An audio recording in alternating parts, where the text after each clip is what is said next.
কাঁচা আমের হজমিগুলিটা বানাবো বলে এখানে দুটো আম আমি টুকরো করে নিয়েছি। একটা ডেকচি বসিয়ে এতে আমি 1.5 কাপ জল দিলাম, তারপরেই টুকরো করে রাখা আমগুলোকে এর মধ্যে দিয়ে দিলাম। এবার গ্যাসটাকে মাঝামাঝি আঁচে রেখে ঢাকা দিয়ে দিলাম। 10 থেকে 12 মিনিট পরে আমি ঢাকাটা খুললাম, একটা আম তুলে নিয়ে একটুখানি দেখলাম, দেখুন আমটা সেদ্ধ হয়ে গেছে। এর একটা ছাঁকনির উপরে এটা আমি ঢেলে নিলাম যাতে করে জলটা আমার ছাকা হয়ে যায়। আমার শুধু আমগুলো দরকার। আম সেদ্ধটা রুম টেম্পারেচারে এসে যাওয়ার পরে মিক্সিতে এটা ঘুরিয়ে নেওয়ার পরে বা বেটে নেওয়ার পরে দেখুন এটা কি সুন্দর একটা মসৃণ পেস্ট হয়ে গেছে।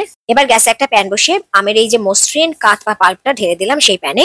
এবার আমি এখানে 1 কাপ মতো চিনি দিলাম, আপনারা আপনাদের স্বাদ মতো চিনি দেবেন। গ্যাসটা এই অবস্থায় লো টু মিডিয়াম রেখে সমানে নাড়তে থাকছি। এবার একে একে 1 চামচ ভাজা জিরের গুঁড়ো, 1/2 চামচ বিট নুন, 1/2 চামচ রক সল্ট, 1 চামচ গোলমরিচ গুঁড়ো, এবার একটু নেড়ে নিয়ে 1/2 চামচ এলাচ গুঁড়ো দিলাম আর 1 চামচ চাট মশলা দিলাম। আবারও ভালো করে মশলাটা নেড়ে মিশিয়ে নিয়ে সমানে নাড়তে থাকলাম। যখন মিশ্রণটা পুরোপুরি প্যানটা ছেড়ে দিল এরকম ভাবে, তখন দেখুন গ্যাসটা অফ করে দিচ্ছি।